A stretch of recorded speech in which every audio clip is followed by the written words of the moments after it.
একনেকে ৯,৩33 কোটি টাকার ১০ প্রকল্প অনুমোদন। কলকাতার হোটেলে আগুনের ঘটনায় বাংলাদেশি সহ নিহত ৯। শুক্রবার সন্ধ্যায় শপথ নেবেন নতুন রাষ্ট্রপতি, জানালেন চিফ হুইপ।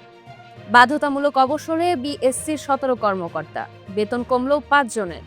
স্বামীর মৃত্যুতে প্যারোলে মুক্তির আবেদন দীপুমণির। বিদ্যুৎ সংকটে সরকারের দায় নেই, বললেন ডক্টর জাহেদ। বিশ্ববাজারে ফের বাড়ল তেলের দাম। এতক্ষণ শুনছিলেন শিরোনাম, এবারে বিস্তারিত।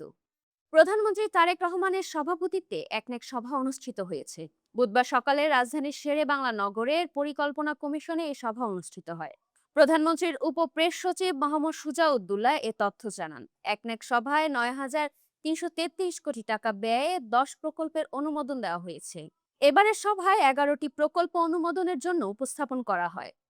ভারতের কলকাতায় হোটেলে ভয়াবহ অগ্নিকাণ্ডে অন্তত ৯ জন নিহত হয়েছেন।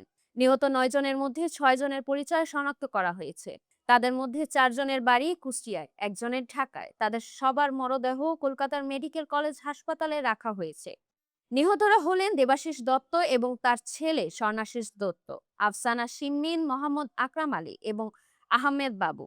তাদের মধ্যে ৪ জনের বাড়ি কুষ্টিয়ায়। প্রাথমিকভাবে জানা গেছে বৈদ্যুতিক শর্ট সার্কিট থেকে এই আগুনের সূত্রপাত। নতুন রাষ্ট্রপতি আগামী শুক্রবার সন্ধ্যা 7:30টার দিকে বঙ্গভবনের দরবার হলে এক বিশেষ অনুষ্ঠানের মাধ্যমে শপথ নেবেন। দুপুরে জাতীয় সংসদের চিফ হুইপ নুরুল ইসলাম মনি এ তথ্য নিশ্চিত করেছেন।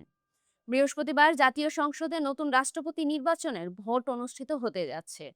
এই বর্ণাঢ্য অনুষ্ঠানে উপস্থিত থাকতে পারেন এমন বিশিষ্ট অতিথিদের মধ্যে রয়েছেন ভারপ্রাপ্ত রাষ্ট্রপতি, সরকার প্রধান, মন্ত্রিসভার সদস্য, রাজনীতিবিদ, সংসদ সদস্য, সুপ্রিম কোর্টের বিচারপতি, ঊর্ধ্বতন বেসামরিক ও সামরিক কর্মকর্তা এবং কূটনীতিক ও আমন্ত্রিত অতিথিরা। পুঁজিবাজারের নিয়ন্ত্রণ সংস্থা বাংলাদেশ সিকিউরিটিজ অ্যান্ড এক্সচেঞ্জ কমিশনের ১৭ কর্মকর্তাকে একসঙ্গে বাধ্যতামূলক অবসরে পাঠানো হয়েছে। একই সঙ্গে আরও ৫ কর্মকর্তার বেতন সর্বনিম্ন স্তরে নামিয়ে দেওয়া হয়েছে। সরকারের নির্দেশনা অনুযায়ী গতকাল মঙ্গলবার এসব সিদ্ধান্ত নিয়েছে বিএসসিসি। সংশ্লিষ্ট কর্মকর্তারা বুধবার এ বিষয়ে আনুষ্ঠানিক চিঠি পেয়েছেন বলে জানা গেছে।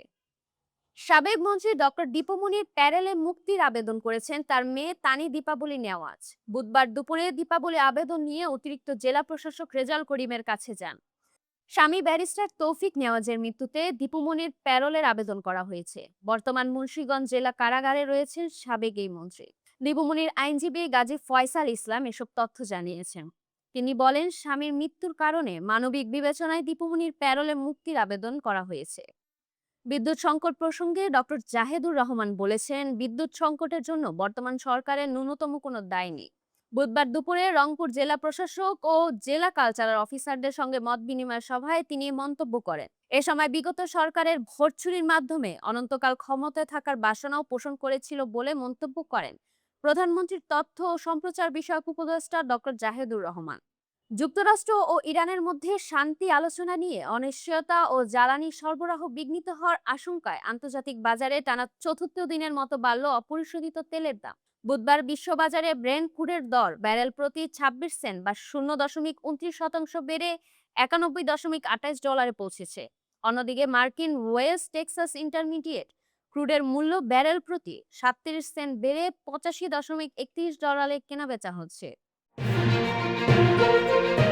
এই ছিল আজকের বুলেটিন। আগামীকাল আবারও ফিরব, আমাদের সাথেই থাকুন।